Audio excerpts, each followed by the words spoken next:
Cela faisait 8 ans que le prince William et son épouse Kate n'avaient pas remis les pieds aux États-Unis. Pour leur grand retour de l'autre côté de l'Atlantique, le couple est radieux et est très attendu, mais un bémol vient entacher leur séjour. En effet, une polémique vient de surgir en Grande-Bretagne à propos d'un incident raciste survenu au palais de Buckingham. Une ancienne assistante de la reine Elisabeth II a démissionné mercredi 30 novembre après avoir posé des questions insistantes sur ses origines à une militante féministe noire lors d'une réception à Buckingham, provoquant un scandale qui assombrit le déplacement du couple princier britannique, leur premier à l'étranger depuis la mort de la reine le 8 septembre. Signe de l'importance de ce voyage pour la monarchie du Royaume-Uni et son ancienne colonie américaine, la Maison-Blanche a annoncé que le président Joe Biden, également occupé avec la venue d'Emmanuel et Brigitte Macron, irait vendredi 2 décembre saluer le prince et la princesse de Galles à Boston, capitale de la Nouvelle-Angleterre et cité historique symbole du colonialisme britannique avant la Révolution et l'indépendance américaine à la fin du XVIIIe siècle.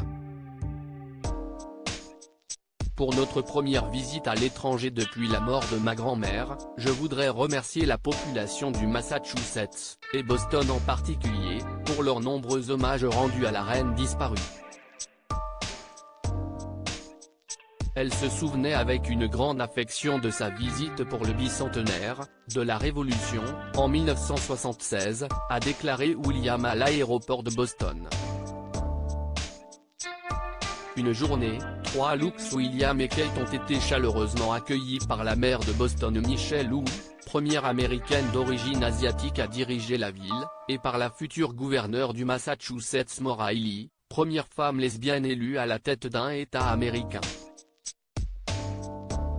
Âgés de 40 ans, parents de 3 enfants, George, 9 ans, Charlotte, 7 ans et Louis, 4 ans, il s'applique à projeter une image plus moderne et accessible de la monarchie, mais aussi un sens du devoir irréprochable.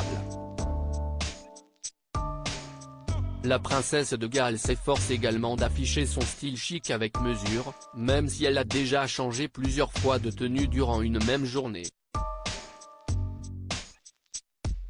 Tout a commencé avec un tailleur sombre Alexander McQueen aux épaulettes marquées, des escarpins de Gianvito Rossi et surtout des boucles d'oreilles en saphir qui font résonner la mémoire de Diana.